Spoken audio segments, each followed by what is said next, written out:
ستا نوم څه شي؟ سیمه. سیمه ده. ته خپل مور پلار نه لرې؟ نه. مور پلار دې مړه دی؟ یو ورور دی هغه په اردو کې مړ شو. نو بیا تربرو خرڅولې؟ چا ته ورکولې؟ کابلیان. کابلیان. هغه چا ته چې ورکولې هغه څنګه و؟ معذور و. بیا نو تا څه ورته ویل خپلو تربرو ته؟ مې زه یې نه کوم. نه کوې.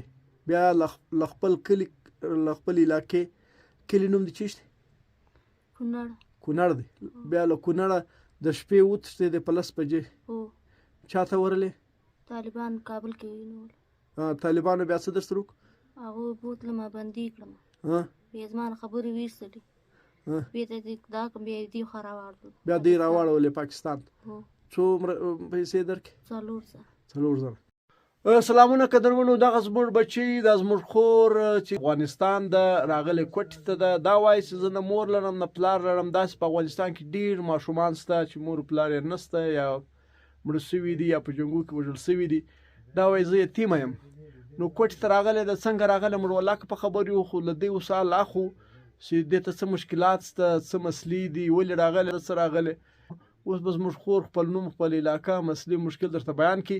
دا ویډیو موږ په دې جوړوو چې سبا محمد نور د کورنۍ، سبا د دې د قوم خلک کې مور پلار ژوندي یا یا ورونه یا میړه لري، سبا دغه محمد نور ته بد ونه رسوي، تاوان ونه رسوي. نو دا خور به موږ ته مکمل. نوم دې چیش دی؟ سیمه. په افغانستان کې د کوم ځای؟ کونړ. نو ته دا کوټې ته څنګه راورسېدې؟ طالبانو راواړی. څنګه راواړی؟ ولې راواړی؟ ما ته ما سره سي ظلم کوي. پلار مې نشته، مړ دی. ورور مې مړ شوی، مور مې مړه ده. زه یتیمه یم. زه دې خوا ما واړوي، زه دې خوا طالبانو راواړولې. دوی مرسته درسره وکړه، کومک یې درسره وکړي؟ 4,000 روپۍ راکړې. نوره مرسته طالبانو درکړې؟ د طالبانو یو جان مننه. چې دوی زموږ له دې خور سره ډېر مدد وکړي. دا وایي چې ما طالبانو ته وویل چې زه یتیمه یم، ورور قریب هېڅوک نه لرم. نو بیا دوی هم پاکستان ته راړولې ده او هم یې 4,000 روپۍ مرسته ورسره کړې ده. یو جان مننه له طالب. نو تا ته څه مسله وه چې ته رالې؟ ولې رالې؟ خو قریبان دي وو، تربرونه خو دي وو، که ورونه دغه نه وو؟ تربران مې وو، هغو خرڅولم په بل ځای کې. معذور مې ورکولم. په څو یې ورکولې؟ 1,00,000. ته اوس مور پلار نه لرې، ورونه نه لرې، خویندې نه لرې، که ته اکاګان هم نه لرې؟ زه اکاګان نه لرم. یو زه وم، یو مې ورور و. ورور مې اردو کې مړ شو. مور مې ژوندۍ وه هغې وخت کې. مور مې کټ کې ناسته، کټه به ولیده، بس اعصاب په رګ یې وشکېده. هغه مړه شوه؟ مړه شوله. ورور دې په اردو کې مړ شو، مور دې د اعصابو رګ وشکېدل، مړه شوه. او بیا تربرونه دې راولاړ شولو، خرڅولې، معذور ته ورکولې. بیا تا څه وکړل؟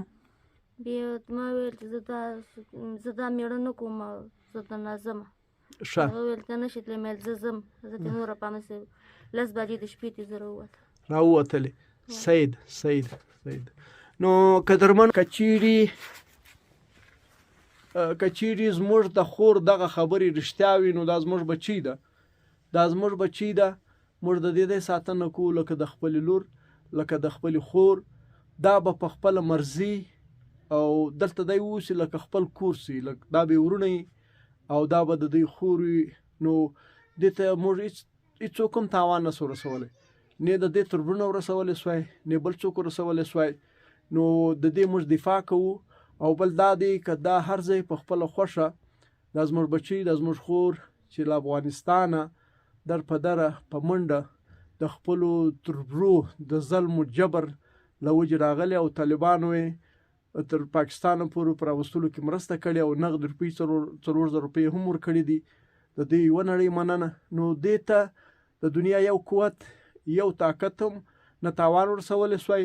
موږ به دی ساتو له خپله بچی، او که دا غواړي خپل کور جوړ کړي، خپل واده وکړي، د دې په خوښه به د دې واده کېږي، کور به هم ور جوړوو، او تاسو ټول به مرسته ورسره کوئ.